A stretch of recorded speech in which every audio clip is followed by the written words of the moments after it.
हमारे प्रशांत किशोर जी के हरनौत में कल्याण विभाग में अनुमति नहीं मिली। अलग नियम का है बता रहे मुझे कल्याण विभाग में हम क्यों नहीं जा सकते ये बता दीजिए। और कुछ नहीं, हमको लिख के दे दीजिए। आपकी बात का जवाब एज पर ला सर, ये एसेस करना हमारी ड्यूटी भी है, रिस्पॉन्सिबिलिटी भी है और ये मेरा पावर भी है। ठीक है कि जो सुरक्षित कार्यक्रम आपने हमें घोषित दिया है, लिख करके भी दिया, जिसकी अनुमति भी प्रशासन ने दी है आपको कि वो सही तरीके से संपन्न हो, आपका सही रूट जो है वो निर्धारित हो जी, और सुरक्षित जो है सारा कार्यक्रम हो सर। आप तो प्लीज आपके सहयोग के लिए धन्यवाद सर। बस किस कानून के तहत आप हमको कल्याण विभाग जाने के लिए रोक रहे हो? लिख के दे दीजिए। मैं क्या कह रहा हूँ, लिख के दे दीजिए, समझ लीजिए। लिख के दीजिएगा ना। आपने फिर वहाँ क्यों लिखा था? फिर जैसे श्रम कल्याण में आपने परमिशन दिया, सभा है वहाँ। हाँ तो सभा है तो आप वही करिए ना। क्या है आप पीछे जाइए, आप नहीं रोक दीजिएगा,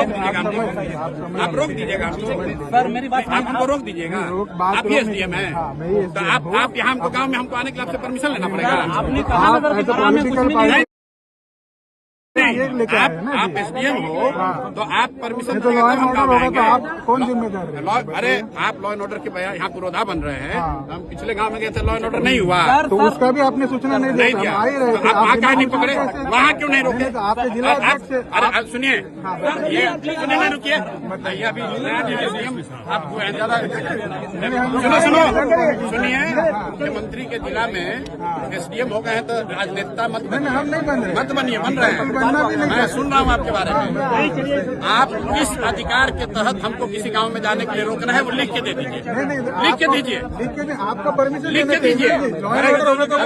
राष्ट्रपति शासन है क्या? गाँव में जाने के लिए परमिशन, गाँव में जाने के लिए गाँव में नहीं जा सकते हैं। आप मालिक हो, दिखाइए कंप्लेन। अरे भाई पूछ लीजिए। नहीं दिखाइए कंप्लेन। दिखाओ कंप्लेन। बिल्कुल, मैं आपसे बहुत इज्जत से बात कर रहा हूँ। दिखाइए कंप्लेन। नहीं, अगर किसी गाँव वाले ने, देखिए मैं इतने देर से रुकलान से बात कर रहा हूँ, ये सुनो, रुकिए, माइक हटो। अफसर होने का रुआब दिखाने का आदत आप लोग को लग गया है, समझे ना। और आपसे कम पढ़े लिखे और अफसर नहीं है हम रोज पूरा बिहार में घूम रहे हैं, आपसे पूछ कर नहीं घूमेंगे। अरे आप अभी आपको इतना नहीं पावर सरकार ने, संविधान ने दिया, क्या आप रोक दीजिएगा? नहीं, बेकार दिमाग मत करो, आप रोक लीजिएगा, आप रोक लीजिएगा। सही बात आप हमको समझाओगे। डीएम साहब से बात करो, प्लीज। अगर आपको उलझना है, नहीं सर, क्यों उलझना चाहते हो आप?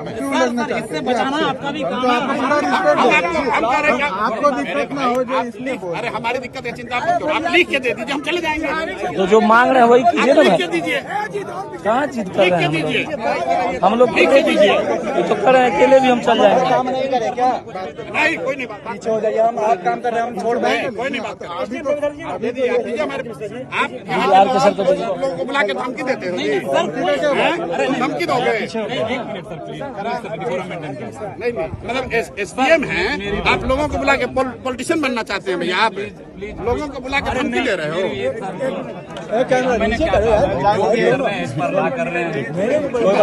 लॉ ब्रेक करने वाले लोग नहीं है। अरे मेरे भाई, हम लोग लॉ ब्रेक करने वाले लोग नहीं है। सर ये बताइए, हमको रोकना होता था, हम बिहार शरीफ में रोक देंगे। आपके रोकने से रुकेगा? नहीं तो हम बोल रहे हैं ना, आपके रोकने से रुकेगा? आप तो बड़े नेता है ना, सीजन पॉलिटिशियन आप ही हम बिहार के साधारण लड़के हैं और आप अभी प्रशासन में आए हो कि प्रशासन को अपना चलाया, फिनांस से रहो, फिनांस से रहो। बात कर रही है तो